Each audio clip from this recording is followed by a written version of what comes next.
les cheveux courts c'est pas ouf, hein. J'étais un peu mieux avec les longs quand même, mais bon, ça va repousser vite. Salut tout le monde. Alors oui, je sais, je suis pas ouf sur la régularité des vidéos FAQ. C'est vrai qu'il y a quelques temps, j'avais prévu d'en faire quelque chose comme tous les 2 mois, histoire de vous tenir au courant de l'évolution de la chaîne et de simplement comment je vais. Mais c'est vrai que c'est assez difficile, et là je crois que ça fait quelque chose comme 5 mois que j'en ai pas fait, et forcément il y a eu beaucoup de changements. Non, sans rire, ça me fait toujours plaisir d'interagir un petit peu avec vous, et puis ces derniers temps il y a eu beaucoup de changements sur la chaîne, et c'est un petit peu professionnalisé. J'ai commencé à déménager, je suis sur Paris désormais. Bref, je vous ai demandé si vous aviez des questions sur Twitter. Alors comme d'habitude, j'ai essayé de regrouper un petit peu les questions, de regrouper par thématique et d'aborder un peu tous les points sur lesquels vous m'avez sollicité.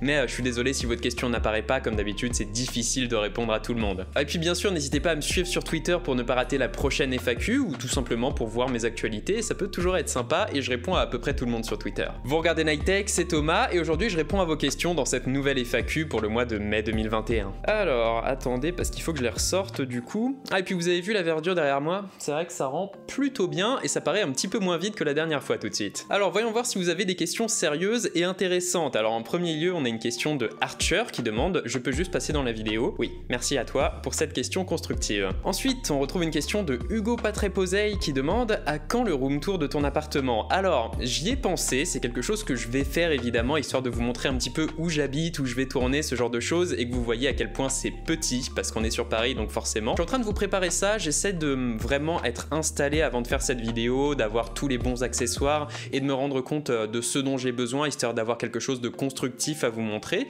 mais ça devrait venir, bien entendu. Alors, une question de Paul maintenant qui demande ton top 3 ou 5 animé / manga. Alors, je suis pas un gros fanat de manga, donc je vais me contenter d'un top 3, et je dirais en troisième, sans doute... Je dirais en troisième Tokyo Ghoul, en deuxième Death Note sans doute, de façon très basique, et en premier Assassination Classroom. C'est tous les 3 des mangas qui sont juste excellents, et c'est un peu le starter pack pour commencer avec les mangas quoi. Ensuite on retrouve une question un petit peu plus sérieuse de Victor alias Vito, un des vidéastes qui m'avait donné envie de me lancer sur YouTube, donc ça me fait super plaisir de te voir là, qui dit « Salut Thomas, comment tu vois l'évolution de ta chaîne? Est-ce que des formats tels que des lives, podcasts ou émissions Twitch seraient envisageables ?» Alors c'est totalement envisageable et c'est totalement prévu. Déjà avant que j'intègre WeThings, il y a quelque chose comme 10 mois, j'avais prévu de lancer un Instagram, et je m'intéressais énormément au format podcast notamment parce que j'aimerais bien avoir un format un petit peu plus long où je peux pousser un petit peu plus loin mes réflexions. Forcément j'ai un petit peu manqué de temps étant donné que j'ai un job à plus ou moins temps plein maintenant. C'est sans doute le prochain truc que je ferai en fait, tout simplement. Puis n'hésitez pas à me contacter d'ailleurs, hein, si vous avez un podcast en tête ou que vous voulez en fonder un, ça me ferait très plaisir d'évaluer et de voir si ça m'intéresserait de me lancer là-dedans. Des questions plus personnelles maintenant avec Maxime alias Papatech, ça fait super plaisir comme pseudo dis donc, qui dit « Peut-être hors sujet, tu nous as montré le livre Atomic Habits, as-tu fait des changements dans ta vie grâce à ce livre? Sinon privé, est-ce que tu peux nous les partager ?» Alors, je dirais en fait que ce livre Atomic Habits, pour ceux qui n'ont pas vu la vidéo où j'en parle, c'est un livre qui parle de fonder des habitudes positives, des tâches récurrentes, ce genre de choses pour améliorer sa vie dans son ensemble. Et je dirais pas forcément que j'ai énormément changé en lisant ce livre, je dirais surtout que j'ai compris énormément de choses sur la façon dont je fonctionne. Je suis quelqu'un qui a toujours beaucoup fonctionné à l'habitude, c'est pour ça que mon sport favori c'est le running, parce que j'en fais tous les jours. C'est pour ça que je me suis lancé sur la chaîne YouTube et que ça a duré, que ça fait quand même quelque chose comme 2 ans et demi que je suis dessus. C'est vachement intéressant en fait de voir comment tu peux implémenter quelque chose dans ta vie et le faire de façon durable, et donc c'est vraiment un livre que je vous recommande encore une fois. C'est quelque chose qui est juste essentiel dans la vie, le fait d'être régulier et de s'investir dans des projets, c'est très important. Ensuite on retrouve une question de Coco alias Corentin BLD qui demande « Tout d'abord tes vidéos sont de très bonne qualité, alors merci beaucoup. Combien de temps prends-tu pour faire une vidéo et comment as-tu les sponsors ?» Alors pour ce qui est des offres de sponsoring, c'est quelque chose que je ne gère plus directement. J'ai une agence désormais derrière moi qui fait un super boulot d'ailleurs, c'est l'agence Geek Media qui se charge de tout ce travail de prospection qui consiste à aller chercher des offres de sponsoring, à aller demander des produits à tester, ce genre de choses. Je sais d'ailleurs que ces derniers temps il y a eu beaucoup de sponsors sur la chaîne et c'est pas forcément quelque chose que j'ai envie de maintenir. J'aimerais me contenter de 1 à 2 sponsors par mois grand maximum, sauf que je suis vraiment passé d'une logique de rareté où les sponsors sérieux se faisaient rares sur la chaîne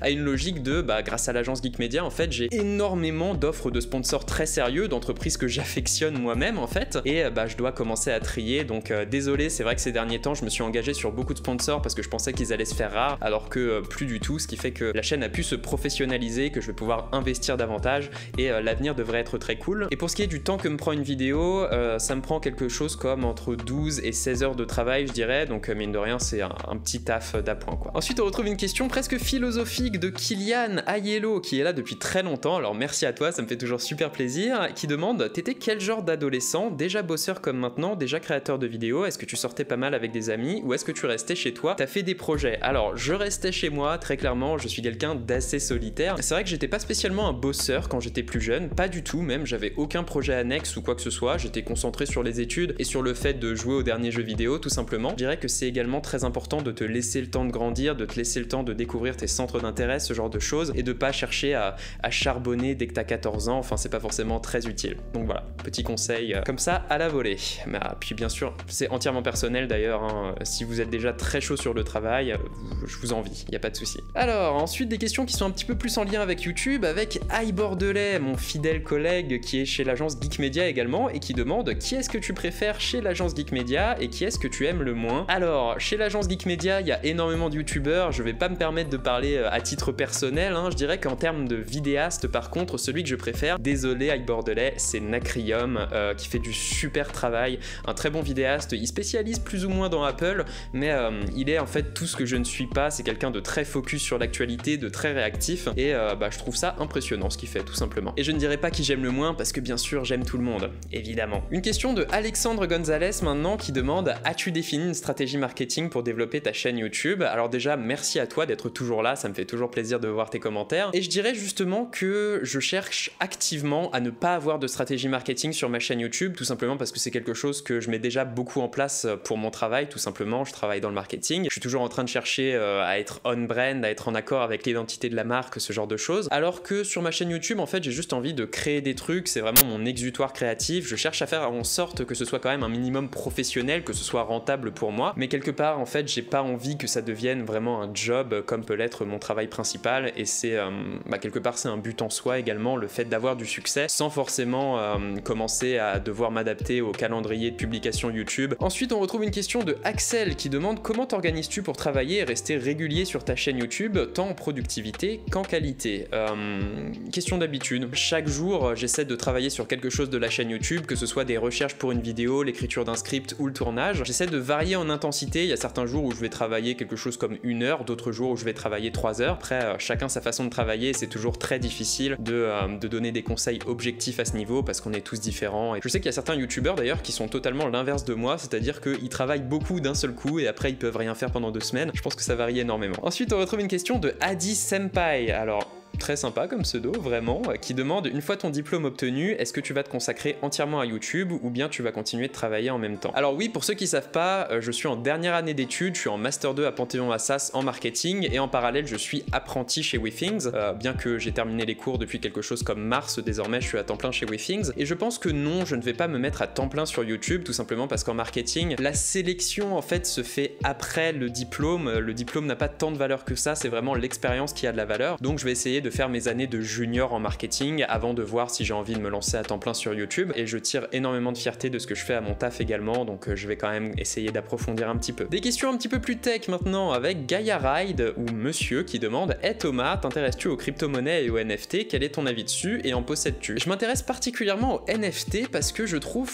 assez fascinant le fait de réussir à réintroduire une logique de rareté sur les biens numériques. Après j'ai pas investi dedans spécialement parce que je pense qu'en ce moment c'est exactement comme avec les crypto-monnaies c'est très bien dans l'usage, je trouve que c'est quelque chose qui pourrait être très important à l'avenir, mais le problème c'est qu'il y a juste trop de spéculation là-dessus pour s'en servir comme monnaie, et de la même façon les NFT, il y a trop de spéculation dessus pour en voir l'intérêt réaliste là tout de suite maintenant. Après bon, si vous voulez vous faire de l'argent rapide c'est très bien, mais je trouve que pour l'instant c'est encore un domaine d'avenir mais qui n'est pas encore parfaitement implanté dans la société, et donc j'attends un petit peu. Ensuite une question de Romain le Phocéen, encore un collègue qui demande: quel est ton produit coup de cœur du moment et on se fait un tacos quand je monte sur Paris? Alors oui bien sûr, pas de souci pour le tacos, et mon produit coup de cœur du moment, c'est pas un smartphone, c'est pas un objet connecté, c'est boum, ce moniteur là. Il est tout nouveau, c'est le Smart Monitor M7 de chez Samsung. C'est assez assez fou parce que sur ce moniteur, vous avez toutes les fonctionnalités d'une télé connectée, vous avez des haut-parleurs qui sont franchement pas dégueux, une très bonne qualité d'image avec du 32 pouces 4K, ce qui est mine de rien assez stylé pour 400 €, et vous avez même un port USB type C qui permet de charger votre laptop à 65 watts et de servir d'entrée vidéo. Donc là, mon MacBook Pro est branché dessus par exemple, et c'en est le parfait compagnon. C'est un excellent produit de chez Samsung, il est même compatible AirPlay 2 notamment, ce qui est assez fou, hein, parce que ça en fait le moniteur parfait si vous avez beaucoup d'appareils Apple. Donc